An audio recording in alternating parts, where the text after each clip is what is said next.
Today, we have this interesting device that contains sake, or as the Japanese call it, nihonshu, which literally means Japanese alcohol. Sake is just a generic word for alcoholic beverage. Now, this interesting container is what the Japanese call ukidama, and from what I can gather from Wikipedia, a ukidama is traditionally used for marking location for herring fish nets and for pearl farming. I'm assuming it played a role like a modern buoy. Why exactly is this sake sold in this nautical implementation, I can't tell you, but it does make for a pretty cool bottle, and I'm all about the nifty packaging. Having removed the plastic wrapping, we see that this sake is called, and I hope I get the pronunciation right, Maboroshi no Taki Ukidama Ginjo. Okay, that was a mouthful. Doing some Google Translate, it seems that Maboroshi no Taki means a phantom moth. I'm not sure if that translation is correct. Anyway, moving on. So, this sake is brewed by a company called Mikuni Hare Shuzo in Kurobe City, Toyama Prefecture. And as far as I can remember, this is the first time I've had a sake from Toyama. Toyama is a prefecture west of Tokyo, and along its coast borders what the Koreans call the East Sea and the Japanese call the Sea of Japan.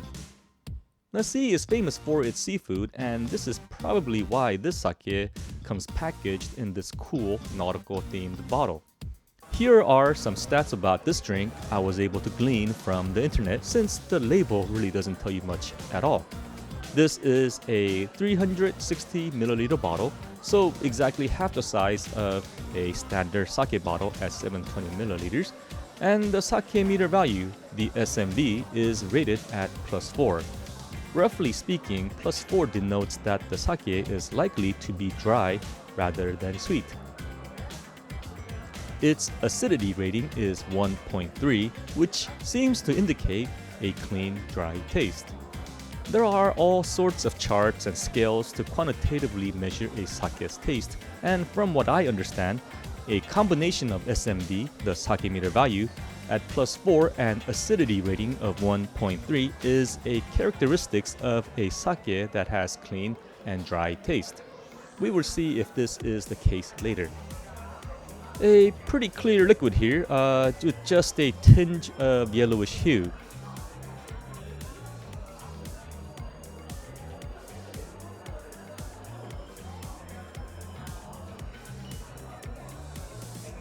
Okay, it's quite fragrant. Smells a bit fruity and sweet with a hint of watermelon aroma.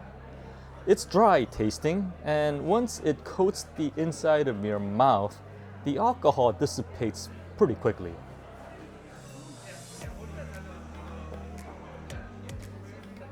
The flavor is that of hint of melon or a watermelon, and it's really pleasant. The flavor is mild and it's not strong at all, and a bit chilled like this bottle is, I think is the perfect way to serve this.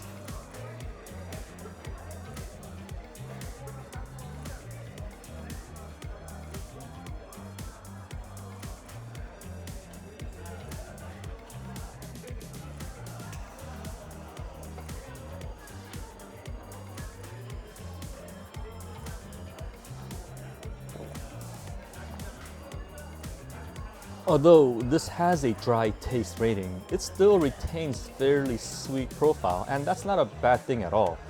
It's not too sweet, and it's not astringent dry either, and it's a nice balance, especially for a sake beginner like me.